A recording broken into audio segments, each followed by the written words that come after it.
É uma honra e enorme prazer receber pela ANPOCS, ainda que não presencialmente, em decorrência da pandemia, a nossa convidada, a antropóloga Elizabeth Povinelli. Quero mais uma vez agradecer a ela o aceite ao convite. Antropóloga, com certeza Povinelli trata de temas indiscutivelmente políticos e interdisciplinares.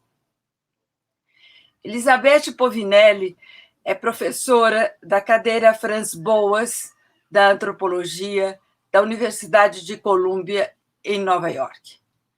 Na mesma universidade, participa e foi diretora do Instituto de Pesquisas sobre Mulheres e Gênero.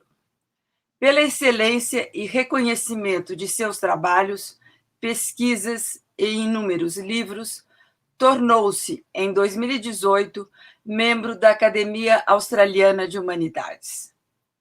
Sua tese de doutorado em antropologia na Universidade de Yale, em 1991, se intitulou The Production of Political, Cultural and Economic Well-being at Belewin Aboriginal Community, no norte do território da Austrália.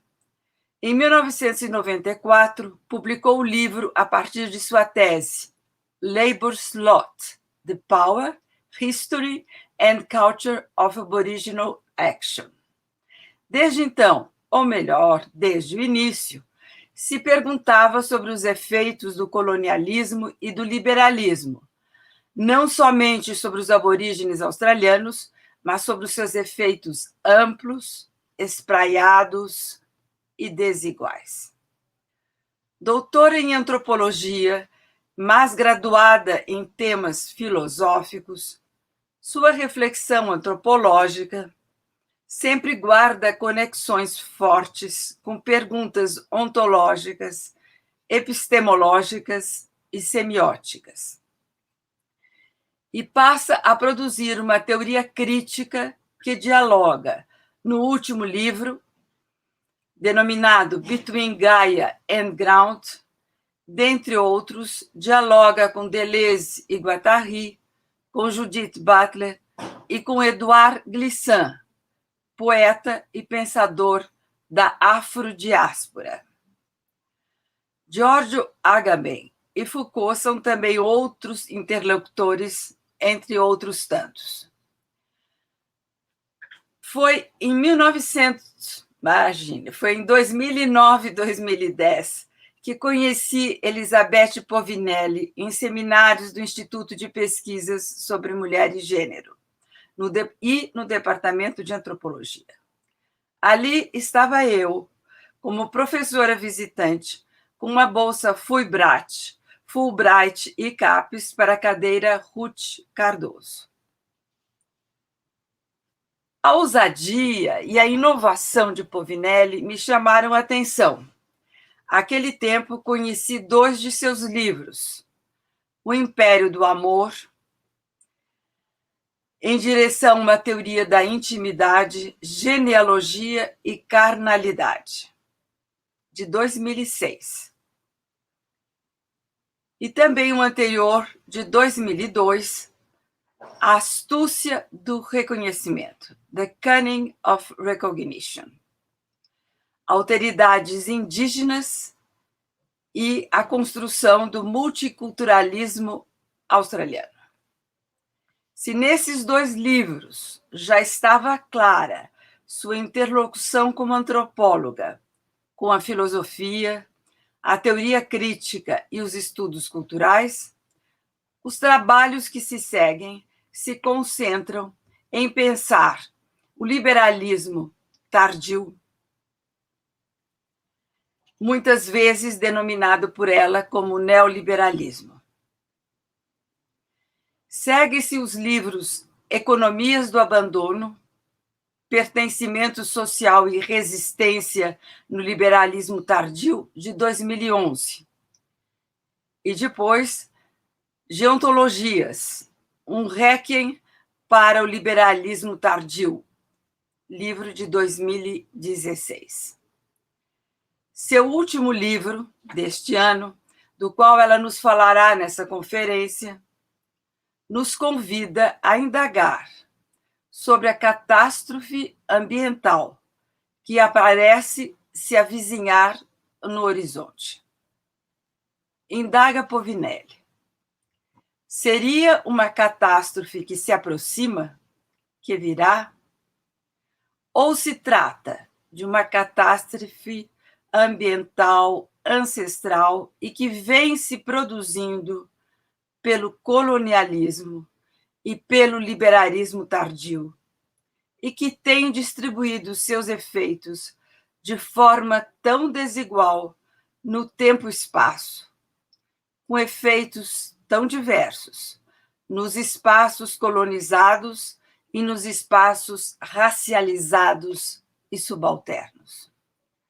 Faz-nos assim, neste momento, tanto uma pergunta clássica da antropologia sobre o tempo e sobre o tempo e espaço, quanto nos faz uma pergunta nova e ousada sobre a relativamente recente virada ontológica. Partindo e aceitando a posição da virada ontológica, virada que critica a dualidade da natureza e cultura, Povinelli se pergunta, e nos pergunta: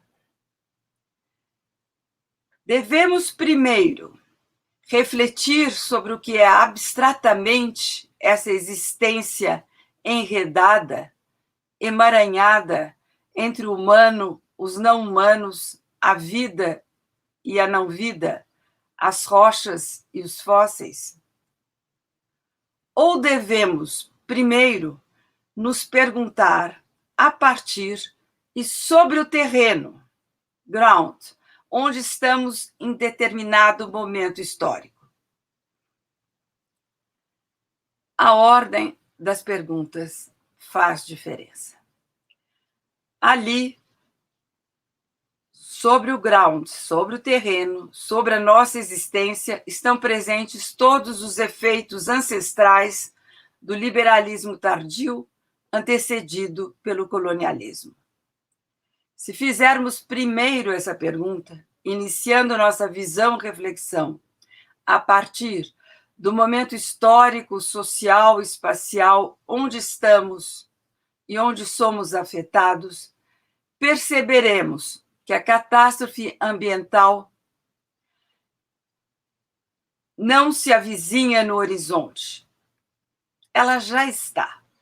Ela está sedimentada no terreno histórico do extrativismo de minerais, da produção de desigualdade social, da distribuição desigual de toda sorte de rejeitos tóxicos, da despossessão contínua de terras indígenas, da depredação ambiental e da produção da desigualdade social e ruína da diversidade cultural e biológica. A reflexão de Povinelli, em Between Gaia and Ground, coloca o poder colonial e racial no centro do pensamento da existência. Povinelli parece-me fazer uma virada em relação à virada ontológica, que instituiu a crítica da dualidade natureza-cultura. Humanos e não humanos, vida e não vida, constituem a existência enredada e emaranhada, mas a existência é historicamente sedimentada pelos efeitos do colonialismo e do liberalismo tardio. E a catástrofe é presente e é ancestral. O caminho para a justiça social, pensado pelo liberalismo ao se avistar o horizonte, é uma estratégia ilusionista do liberalismo tardio de sempre colocar os equívocos somente no passado.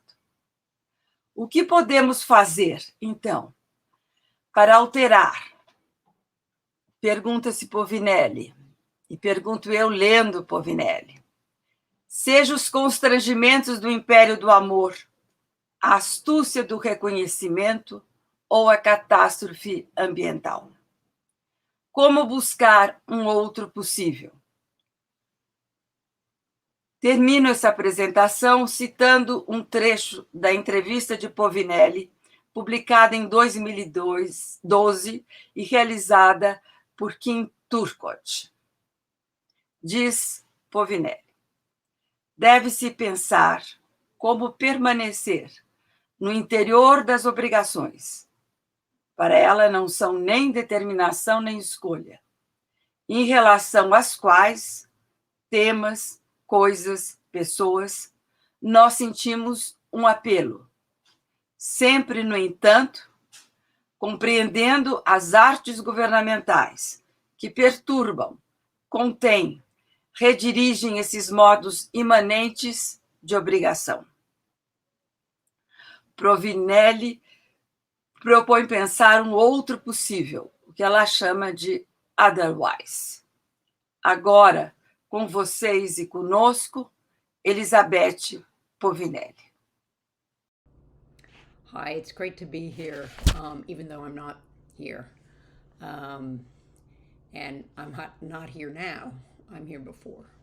But still, it's good to try and find some way of connecting during this long pandemic. And I'm hoping that one day we can actually connect in 3 dimensions. I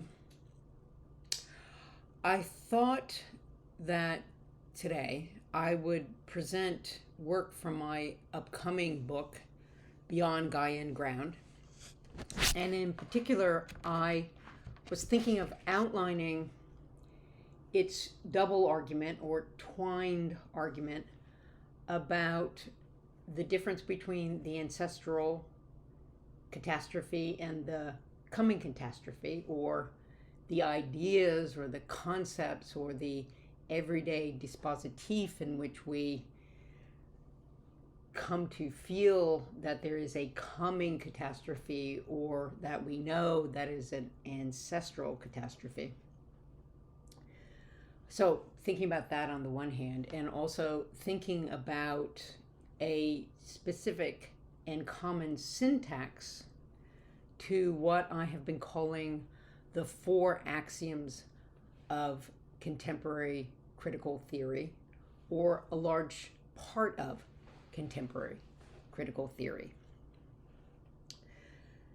I also want to give a couple examples of what's at stake in how we view, say, environmental catastrophe, the toxic loading of the environment as catastrophe, depending on whether you think of it as an ancestral sedimentation, or a coming catastrophe or set of events that will change the state of existence as such. And I want to give a couple examples of the stakes of how we present the syntax of what I'm calling the 4 axioms of existence in critical theory, or a large section of critical theory. So what I'm going to do is I'm first going to talk about these different ways of knowing or acting in relation to the thought of a coming catastrophe or an ancestral one. Then I'm going to speak to these 4 axioms of existence, the common syntax with which they're presented, and then I'm going to give some examples about what's at stake in deciding how we proceed in relation to catastrophe, coming or ancestral, and the syntax of how we write existence. Okay, so also you'll notice I'm going to try and speak rather than read a paper, although there are notes down here, because recorded sessions, Zoom sessions, I don't think they work so well with a head just staring down at a paper and reading. But as a result, I might repeat more things, and I am going to try and go more slowly since this is also in translation. So first, the ancestral and the coming catastrophe. What's at stake in this distinction? Well, on the one hand, I've increasingly been thinking about the social tense of discourses pertaining to climatic, environmental, and social, I'm going to get it, the overuse of collapse. So environmental, climatic, and social threats. And threats that are happening on an order that threaten a state change. And I'm interested in thinking about the way in which they're understood or figured or practiced when thought about as something coming on the horizon, across the ocean, over the mountains, maybe now descending from the atmosphere or contained in it, or whether we think that what is happening now is the spreading and thickening of a set of material sedimentations that we can say at least began during the Industrial Revolution. And the Industrial Revolution, preconditions being the indigenous black and brown Atlantic and Pacifics.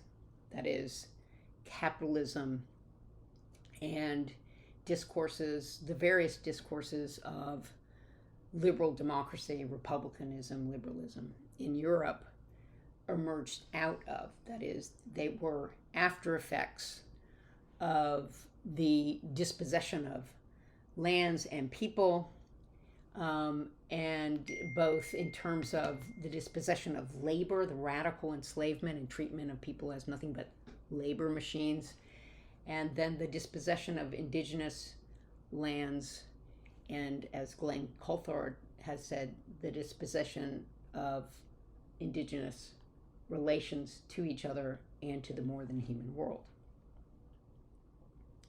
If we think about the environmental, climatic, social transformations that are now occurring, if we think about it as coming, then the main figure, the way we're figuring this event, is horizontal. As if a set of events were racing from, racing toward the shore, or as I said, over the mountains, that which humans are watching like a massive sandstorm or fire coming toward their homes. Now, the ancestral way of viewing contemporary environmental, climatic, and social events is not the same thing as a coming, as understanding these as coming. It's not the same kind of thing, I should say, event, nor does it operate with the same kind of temporal imaginary. When we begin with colonialism, the black, the brown, Atlantic, and Pacific, then the location, the temporality, the time space of these contemporary events rotates and mutates into something entirely different than when we think about them as coming. Why? Because ancestral catastrophes, if we even end up thinking about it, it is a catastrophe. It was, the arrival, right? Ancestral catastrophes are not past, they're an ancestral present, right? They're what has happened as it continues to happen in the present, even as the focus is on trying to figure out how to continue to endure, or we use the word survivance, to survive in a survivance sense, now and in the futuring, right? The futuring. And if we think about what's happening now socially, environmentally, climatically as ancestral catastrophes, then what's happening is not something arriving, but more like waves that continually lap onto different shores, leaving different kinds of materials to sediment, to build up, to create kinds of toxic or plastic middens, right? So it's not something that will come, it's been coming. It continues to come, right? We also, if we think about the ancestral catastrophe as grounded in colonialism and the racism that was used to legitimate the radical dispossession of lives and bodies and landscapes and modes of belonging to humans and more than human worlds, then we also shift the figure away from the horizon and instead bring it to the ground. The ground is a dynamic sedimenting place. Now, one of the reasons I think that for many of in the affluent, we say west, but the affluent north and south, that is those who have benefited from the differential sedimentations of the ancestral catastrophe. Many of the reasons why I think they feel like this thing is coming at them and why they feel disoriented by this coming catastrophe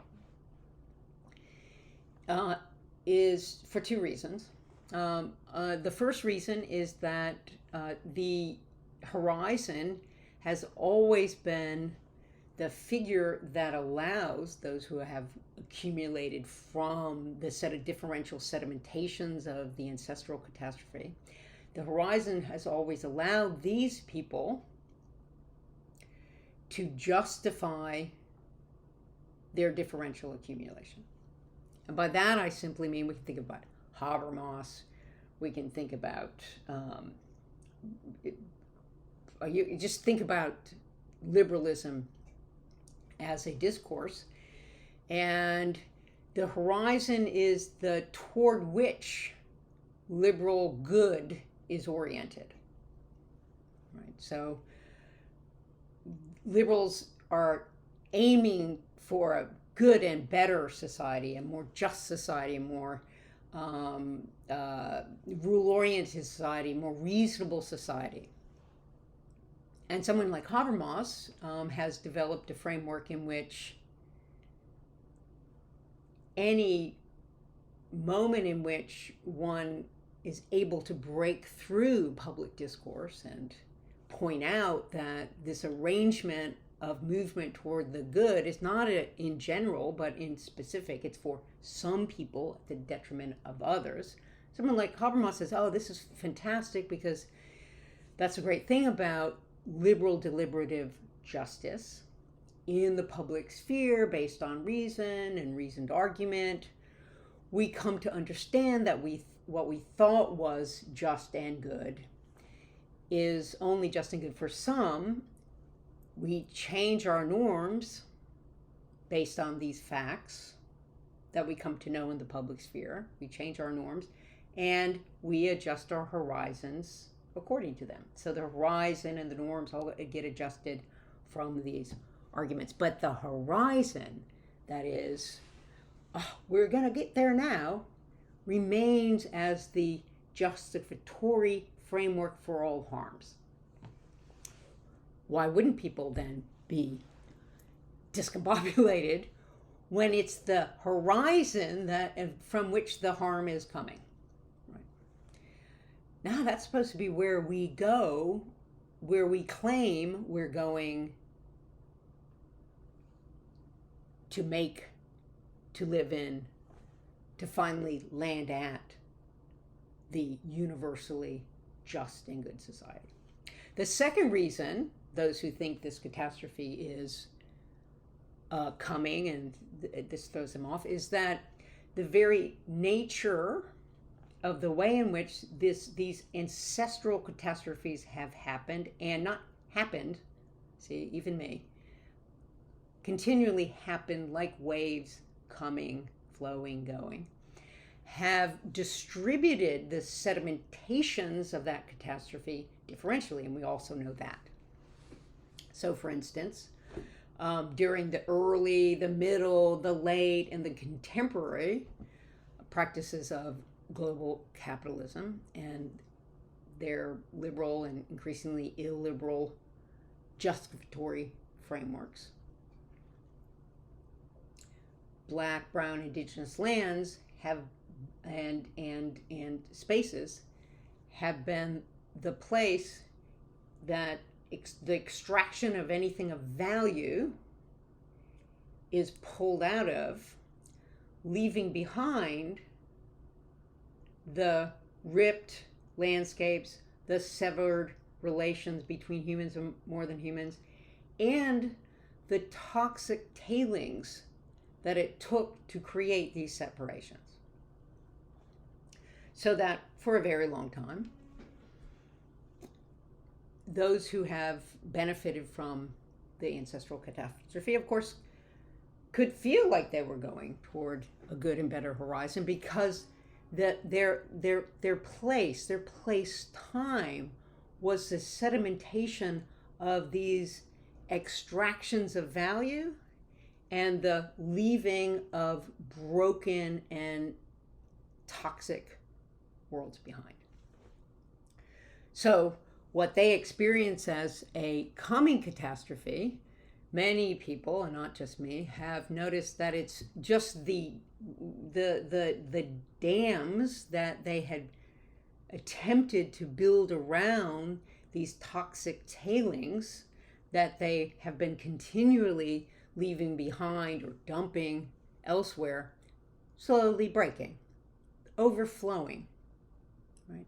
Some say coming back to their parents, seeking out their originators. So the distinction between the ancestral and the coming catastrophe is important, I think, for how we address not merely the ways in which we talk about what's happening socially, climatically, environmentally, to all of us, but differentially. But I also think it's important for how we come to listen or understand or make a judgment about the syntax of what I've been calling the 4 axioms of critical theory. So I want to turn to those 4 axioms now.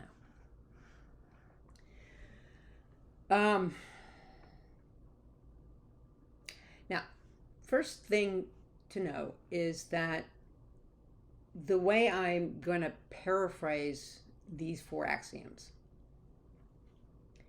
shouldn't surprise anyone here, shouldn't surprise anyone who reads what I've written about them here or there.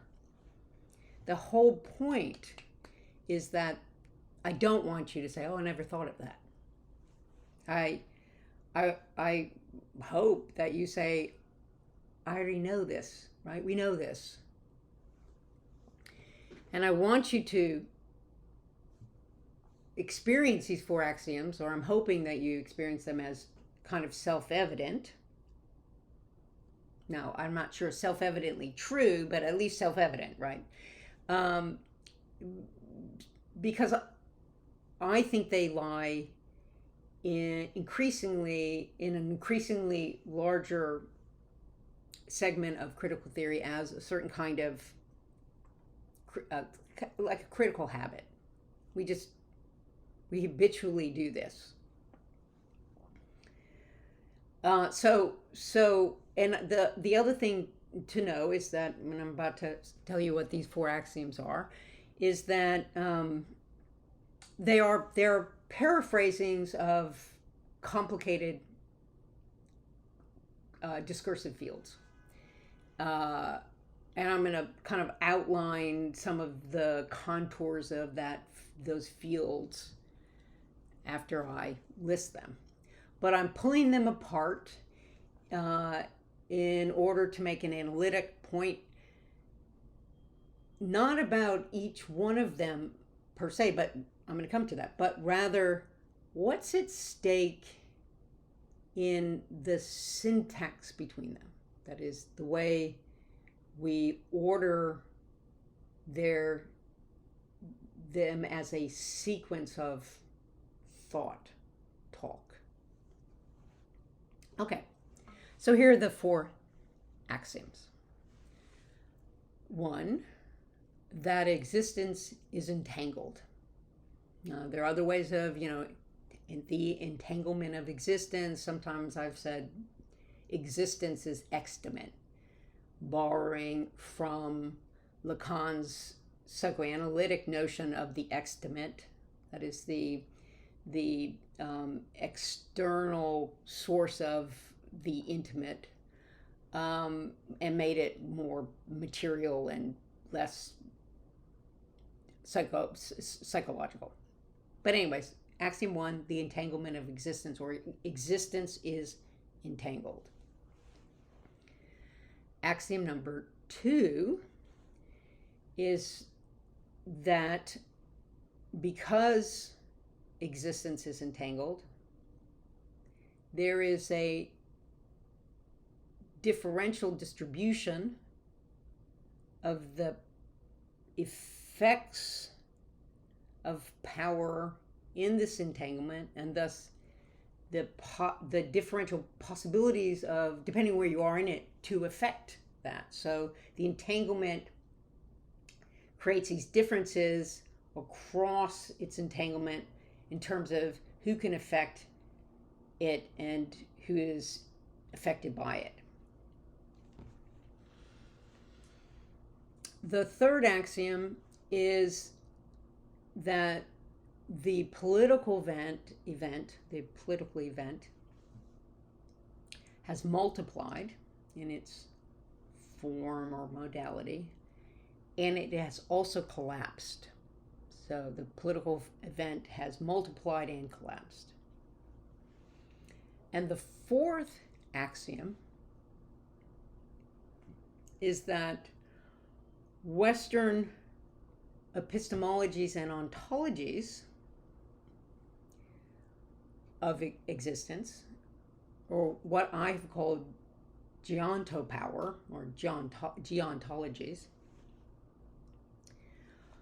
have to be understood as after effects of the violent histories of colonialism and slavery, or we could say the Black, Brown, and Indigenous, Atlantic, and Pacific. So that these are contemporary epistemologies and ontologies that emerge or flow around the West, have to be understood as not external to that history of the Black, Brown, and Indigenous, Pacific, and Atlantic, but rather as an effect of them.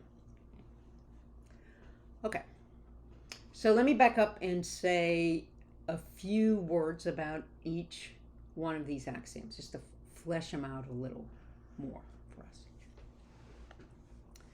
So let's see, the first axiom, that existence is entangled.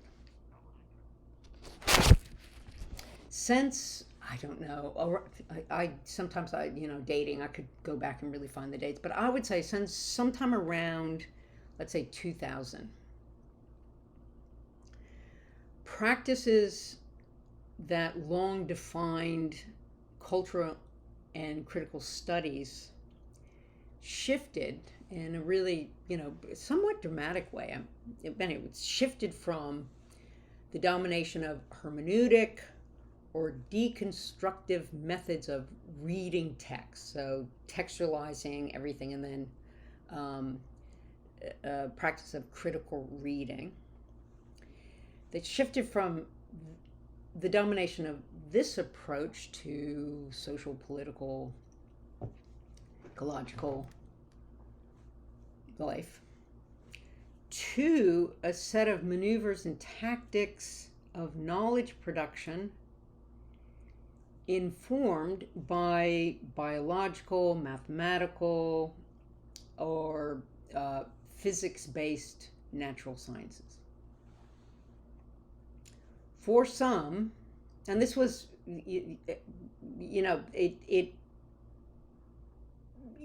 know it's often called the ontological turn, and it's a turn that has broadly influenced both the social sciences, definitely anthropology, but also the literary sciences, critical feminist science, feminism, gender studies, etc. So indeed, many people have called this turn from hermeneutics to a more mathematical or physics or biological based approach. Also, some have called it new materialism. Sometimes we think about it as post-humanist, multi-perspectival studies. All these names, I would say, are this broad turn away from practices of reading to practices in which the question of what is existence, how do we think about the possibility of multiple forms of existence, multiple ontologies, and in a post-humanist sense, how do we think about the relationship between the human and more than human world once we break out of what, again, I've called geontopower.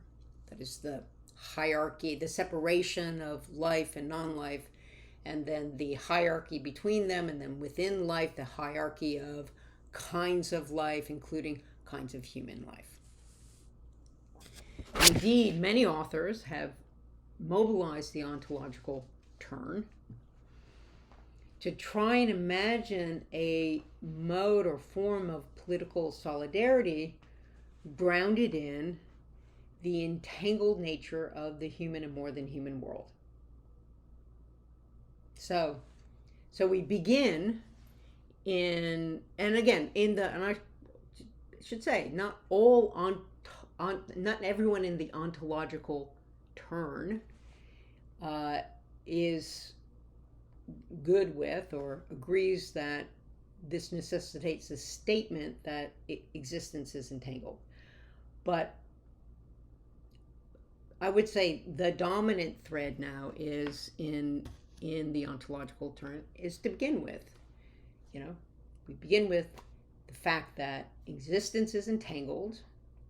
There are more than humans in the human body. The human body is extant to itself, and so are all other regions of existence.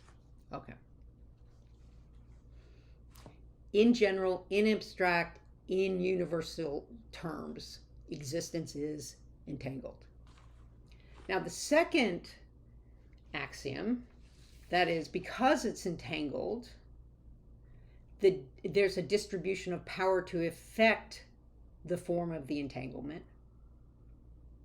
is seen as a consequence of the first axiom. So you begin with saying, what is existence? What is being? Being is entangled. We all pledge allegiance to the entanglement of existence.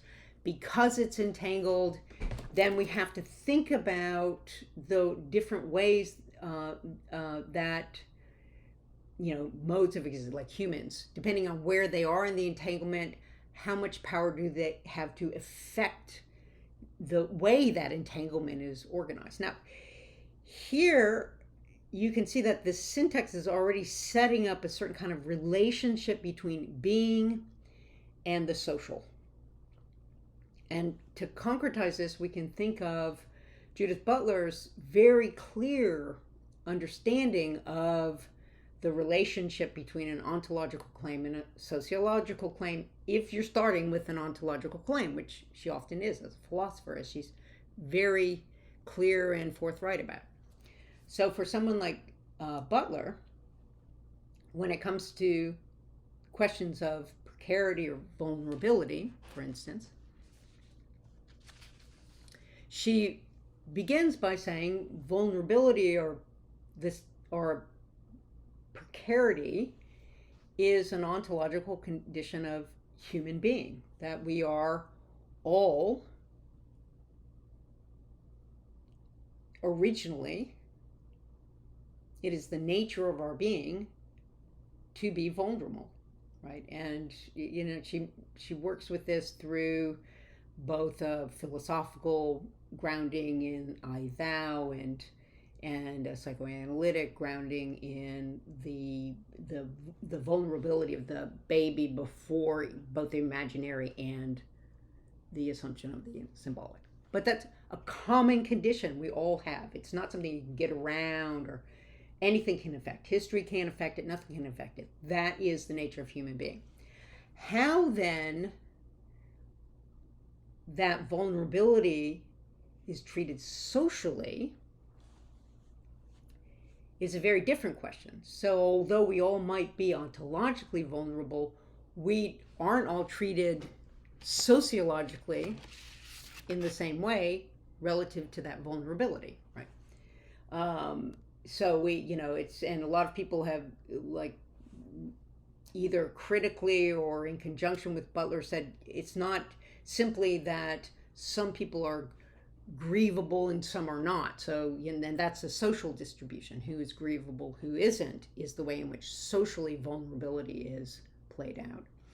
But who is killable and who isn't killable. And so the racial dynamics of this. But note, what I'm trying to get at is simply the difference between the first axiom and the second. What is socially done with it?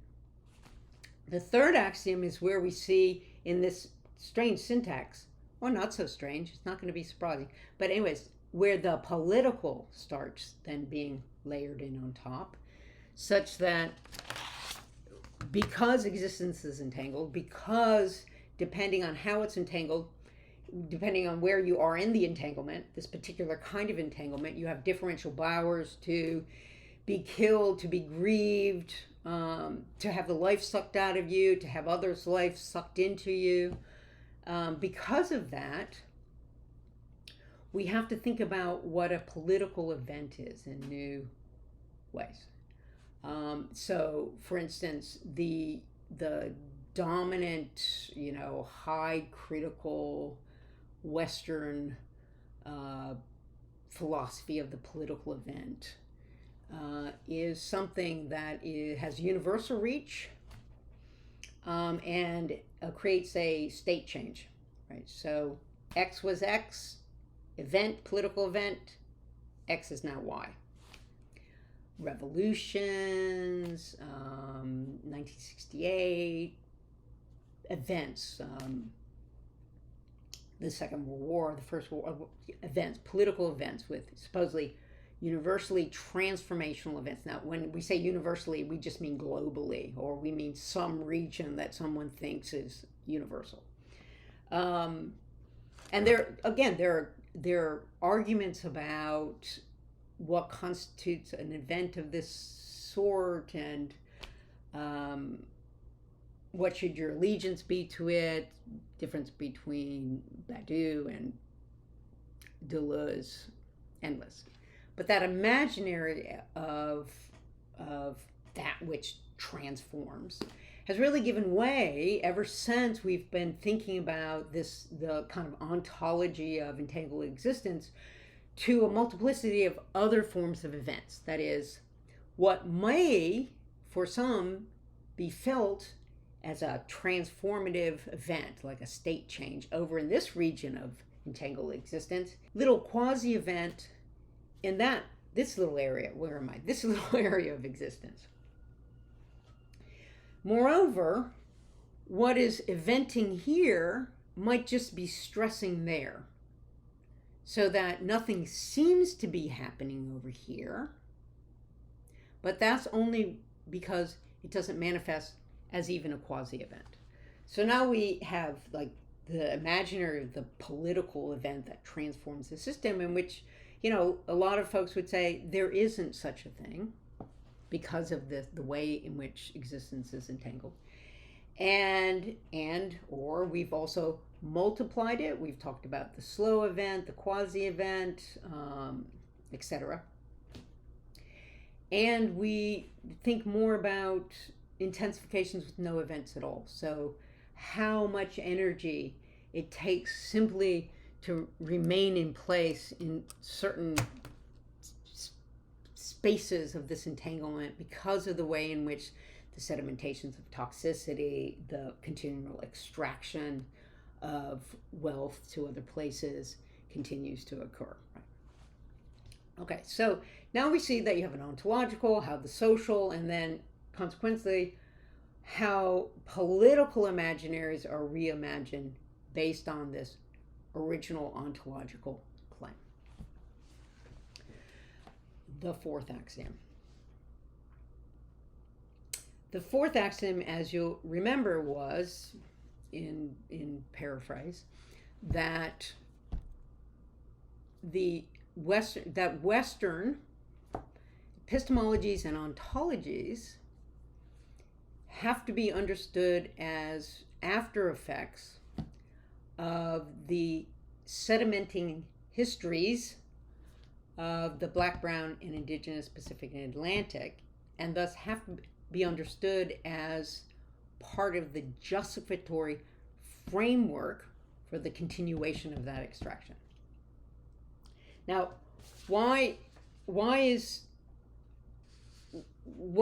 relationship does axiom 4? And we say this, it's like we have to start with, our eye has got to always start with the history of Black, Brown, and Indigenous Atlantic and Pacifics. This is a really important part of this axiomatic universe. And yet, what I'm suggesting is we have to stop and say, wait a minute, how does this relate to what we've just been saying? How do we start with ontologies, many of which emerge from either philosophical traditions, the biological, physical, natural sciences, right? Or semiotic sciences, right? All of which would start out of the very things that we're saying are after effects of the Black, Brown, and Indigenous Pacific. So on the one hand, I think this really is illogical.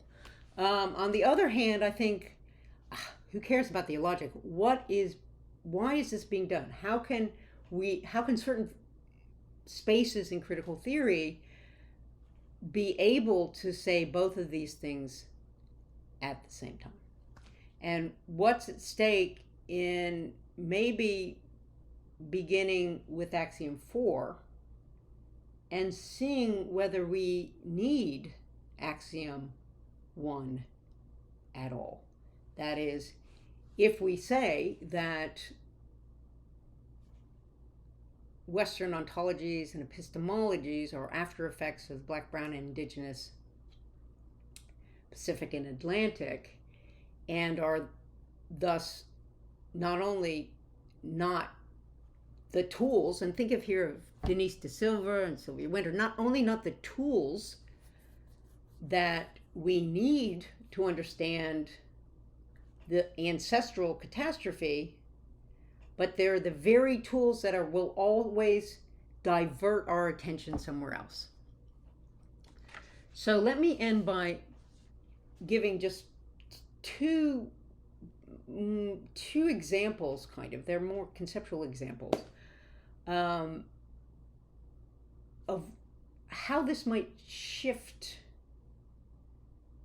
the way we arrange our thoughts and thus our affects and attitudes and practice toward the kind of climatic, environmental, and social disruptions we're seeing today. The first example, or the first, I don't know if it's example, but in the first moment, on the one hand, and these will be very quick. So on the one hand, let's compare, say, Deleuze and Guattari's discussion of what is philosophy, what's a concept in their work, what's philosophy, to Edouard Glissant's Poetics of Relation. So let's do that on the one hand.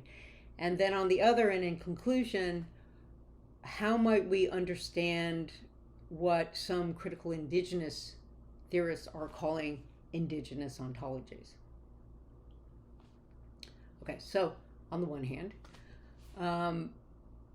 let's consider Deleuze and Guattari, what is philosophy, in relation to Edouard Glissant's The Poetics of Relation.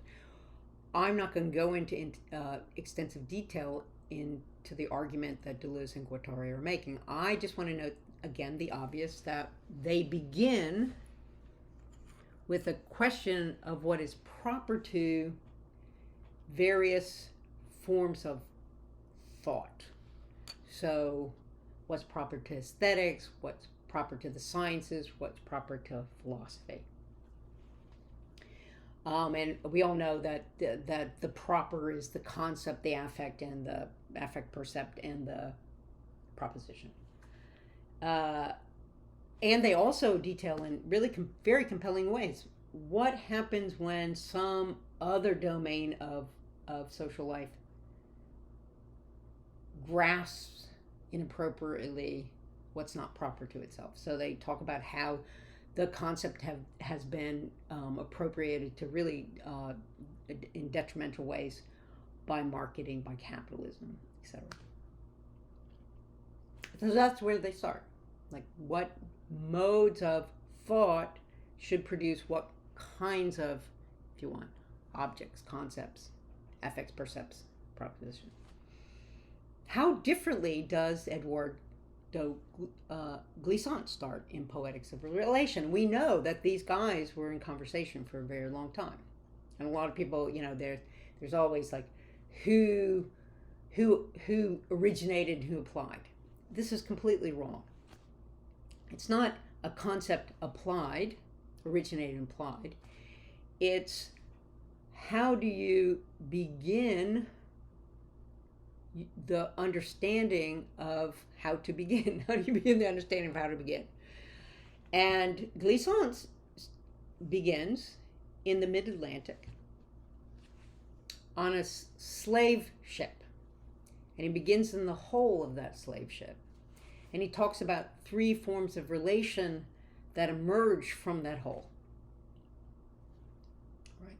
Three modes of abyss that emerge from the hull. That is, he doesn't really, and we can push here, but he doesn't really talk about what is relation qua relation. Nor does he talk about what is relation qua disciplinarity, like the modes of thinking, right? That he talks about relations that emerge from a particular history of relation. What kinds of abyss open for those in the hull? What three kinds of abyss open for those West Africans in the hull of a slave ship? And I would wager that Glissant is not asking us to, those in the hull, and especially those outside the hull, to engage in a relation of empathy. Oh, I feel your pain.